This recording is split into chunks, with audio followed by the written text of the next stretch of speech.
Hello gamers and dragons. I've had requests for how I set up my MACrossBuilder, so I'm going to go over these in this video. So first off, I got it from the Ninjatrader Ecosystem, the MACrossBuilder, and this is the URL if you can't find it. And then it gives you a download button, and then this tells you how to install it in Ninjatrader. After installation, you can add it. You just click and say add, and that adds it to your list. And here are my settings.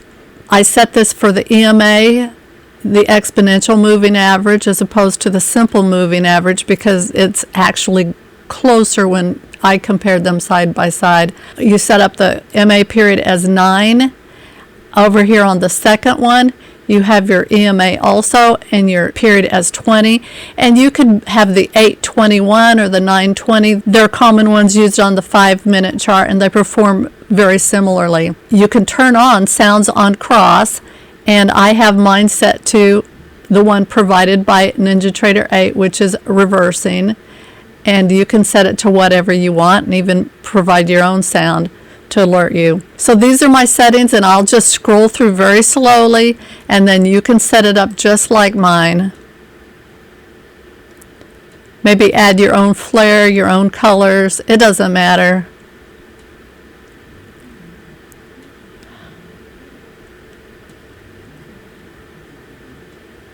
Now I like to calculate on each tick. On the label, I like to leave that blank, because by the time you've got a bunch of indicators on your chart and it adds all this information to the label with your settings and stuff, it just gets really tedious on your screen, so I just keep them all blank. This next part you can just kind of skip because it's not important for how to set it up. I'm going to go ahead and show you what it looks like.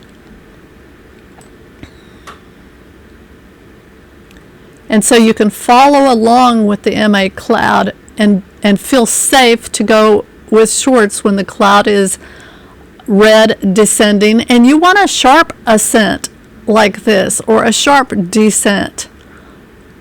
You don't want it sideways. When it's skinny and sideways, you need to stay out.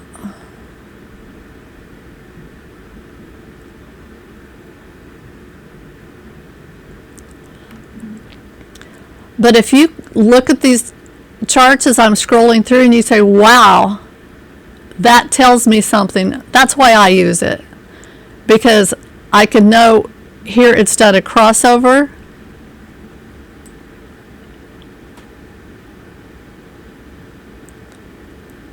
This one is showing me it's done a crossover. Now, I am not one of these traders that say, every time you see a crossover, take a trade. No.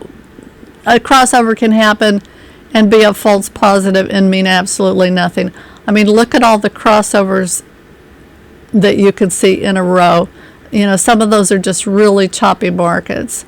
So you have to be wise, look at the momentum, the wicks, and just be careful and follow a strategy, because look at this. This is going from a wimpy cloud that wasn't sharply descending down to this. It does a crossover, and you'll want to wait. You'll want to wait until your cloud starts getting more descending. And so here you see wick, wick, wick, and then this goes up green and then back down, and then you could safely get in here. So you have to follow a strategy that involves actually using it in conjunction with other things, not by itself. Thank you for joining me, and if you've learned anything from this, please like and subscribe. Bye.